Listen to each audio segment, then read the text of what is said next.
My GF cheated. I never let her forget. Part 2. The Revenge. As a result, this is one of those vengeance tales that was only partially prepared. I knew I had to exact my vengeance on Lisa for what she had done to me, but I just kind of improvised as possibilities arose. My original good soul had perished on that share on my birthday.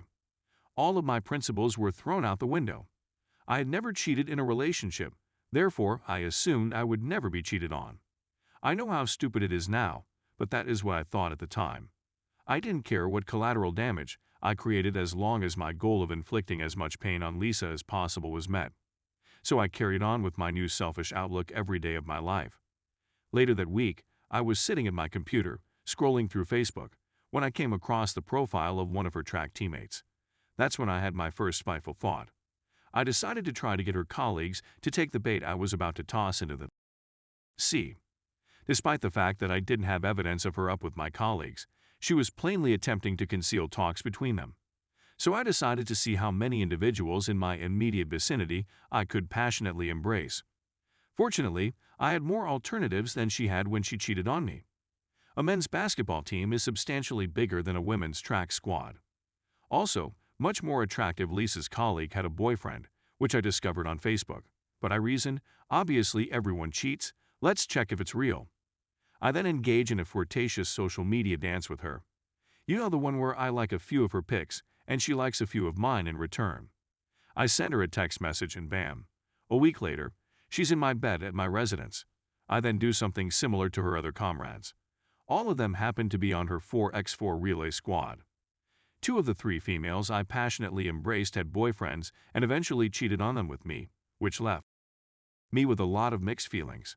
It massaged my bruised ego while simultaneously making me resentful and unhappy. Giving me one of those women aren't. None of them are faithful looks. This is such a common narrative of becoming a monster while battling monsters. In my messed up mentality, this became my go-to tactic since it achieved 2 things. It exposed a cheater, but more significantly, if they were willing to cheat on their partners, they would, A, be more covert about it, which meant the drama that would occur when it was revealed, and B, it helped me feel better about Lisa cheating since it demonstrated it wasn't my fault. Women were the source of the issue. I realize it's messed up, but that's what I thought at the time. I began to collect something from every female I up with, such as a bra, a pair of underwear, or some jewelry and so on. Not for any weird purpose, but this would come in handy later and was part of my strategy. Sometimes I didn't even have to trot. One of the girls left a pair of really distinct shoes. Lisa would recognize whose shoes they were. They belonged to the female Lisa's ex-boyfriend reconnected with after Lisa and him split up, which irritated her since she was her buddy. It would aggravate her even more if that same female had slept with both of her ex-boyfriends. I attempted to gather things that I knew Lisa would recognize, such as the sweatshirt from the women's track team with her teammate's name on it. After a while, I'd accumulated a boatload of. After a few months, one of Lisa's teammates' boyfriends found out about me and his girlfriend, and it set off a beautiful and dramatic chain of events with her and her teammates. As a result, they all found out about each other's promiscuity. The drama was colossal. It had become so nasty that even their coaches were called in. This gave me a sense of power in an evil but gratifying manner. I became enamored with the devastation I was wreaking. The most amazing aspect of it all was that the athletics PR staff had up enormous posters of me all around campus, advertising the following game the same week. They could be found everywhere. So Lisa and her pals had to see me all around campus every day as this drama erupted all around them. I felt like a victorious ruler. It was both wonderful and pitiful at the same time. Their coach then held a serious meeting with the compliance department and my team's coaches. My coaches laughed at her, stating this seems to be an internal problem, but OP hasn't done anything criminal or violated any school regulation, so there is nothing we can do. The women's track coach was enraged by this. Their squad had disintegrated. Their national standing started to fall. Then Lisa's coach got in trouble for ripping down some of the smaller posters of me around campus in a fit of rage. Everything was fantastic. I kept adding gasoline to the flames. I was always posting images of myself with females smiling and being cheerful on Facebook and Instagram. But behind it all, I felt resentful. I was so far into my new thinking that I had forgotten who I used to be. A kind-hearted, naive youngster. I despised my former self because I had allowed some female emasculate me. Looking back, I was so full of self-pity that it was sad. However, no one knew since I seemed to be a cool man in public. There was even a girl on one of the sports teams on campus who claimed to be pregnant with my child after I pretended to like her, in the same way I pretended to like all of the other females on Lisa's team, and as soon as we passionately embraced, I moved on. It's a lengthy tale, but it turned out she wasn't pregnant, but the news or press that followed just served to pierce Lisa's heart more. I left a path of misled women and broken relationships in my wake. I feel horrible now, but I didn't care at the time, since they were both at fault in my view, because they were cheating on their partners or sleeping with them. Friends' ex-girls quickly became tired of me. Plus, I was running out of possible targets. I was a terrible human being back then, and I was going after ladies who weren't even friends or on Lisa's track team, but were simply around her in everyday life. Her students, for example, as well as her own family. I even flirted with her sister, who was married with a child and nearly got away with it. She was down, but her and Lisa's father found out and intervened, putting a stop to it all before we could do anything. As word spread among the family, her sister was shunned. I wanted Lisa to know I was following her about and continuously reminding her of her mistakes. This was all her fault in my opinion, and she brought this on herself. She should never have messed with me in such a way. Lisa was forced to take an extended medical leave due to the despair and mental health concerns she was suffering as a result of the circumstance. She was contemplating suicide. She was even put on medicine and had to lose a lot of weight. She started to seem really ill. The whole situation was tormenting her, and the more she suffered, the better I felt. At this time, I'd already done more harm to myself than she had to me, but I'd gotten to the sensation of power. I spent no time dealing with my own feelings or moving on from what had transpired. All I wanted was more vengeance, and I couldn't stop myself. Lisa eventually gets a hold of me after weeks of ignoring her messages and phone calls by showing up unexpectedly late at night at my place. She came there to pick up some belongings she had left behind from her previous residence to take home with her. She was a local, and her parents lived nearby. She was still on medical leave and no longer lived on campus, but with her parents. I told her I would transport her belongings to her parents' home that weekend, but I couldn't allow her in since I had company, which I did, but it wasn't one of her teammates or pals. I then proceeded to collect all of the stuff I had gathered from all of the females over the course of many weeks. There were maybe 8 or 9 items from various females, including her teammates, and they put their goods in with Lisa's into large black garbage bags. I delivered the bags to her residence and then contacted Lisa's father. I informed him that I had placed her belongings on his doorstep and that I had informed his wicked daughter. Lisa's father and I got along well, and he even supported me when Lisa and I split up. But after all of these experiences, he clearly had a poor view of me. I receive a call from Lisa 15 minutes after I hang up with her father. I respond because I'm curious about her response to seeing all of this other female's trash mixed up with hers.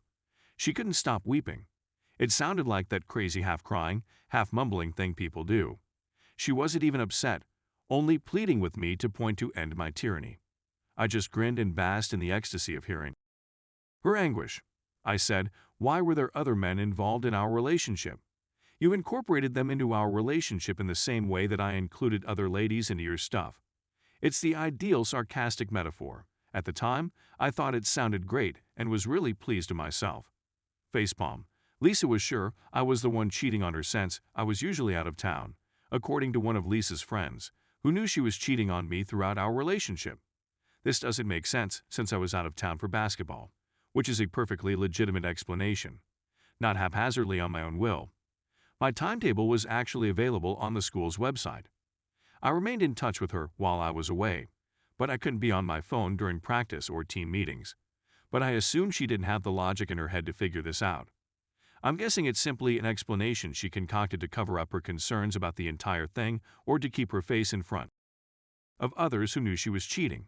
Months pass, Lisa returns to school after being on medical leave, and we run into each other in the physical therapy center in our athletic facilities building. This presents me with another chance. I hadn't done anything to injure her in a long time, but I was still thirsty for revenge. I then act as though I wish to renew our relationship. She is wary at first, but after about a week, she bites. We begin to repair our friendship. We've been dating for about a month, but I wouldn't call it a relationship. I restrict her from having any male friends, and she is not permitted to go out and party with her girlfriends. I also need constant access to all of her accounts and her whereabouts. It resembled a hostage scenario. It provided me with a feeling of control. Meanwhile, I'm not being too loyal. This was always my intention. Finally, she discovers my affair with a girl in one of her courses, and we have a violent breakup. I told her that she actually remembers what it was like to be me when we were dating. I felt victorious again. It was simply another opportunity to injure her, and I took it. Following this, we don't communicate for years. I finish university and relocate to Central America.